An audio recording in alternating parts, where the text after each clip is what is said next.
mangyari noon. Hindi yun ganun kadali. Niloko mo kaming lahat. Ayaw kita maging manuga. Pero kung gusto mo mamasukan dito bilang katulong namin, okay lang sa akin.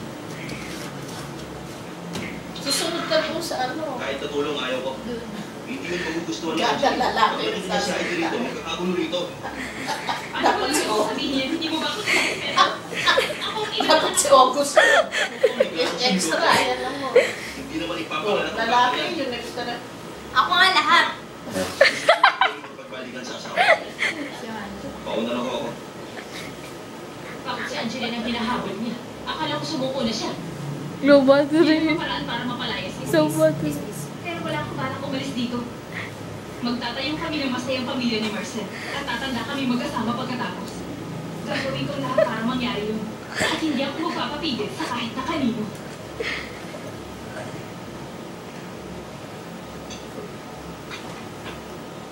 Tita! Masarap na rice cake! Bili na kayo! Masarap na rice cake! Bili na kayo! Bili na! Kailangan pa natin ng tubig. O sasama kita, baka mapalo ang likod mo. Ako na lang, hindi mo pwedeng iwan si Madel dito. Huwag mo ko alalahanin. Okay lang ako. Ako na ang bahala magbantay dito.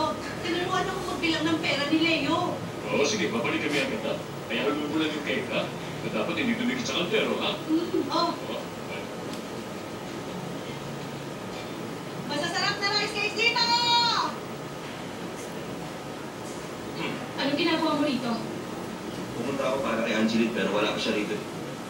Nagpa-practice siya para sa makeup artist competition na gaganapin bukas. Talaga? Sayang na lang ang punta. Aalis na lang. Sandali. Gusto mo bang magkape?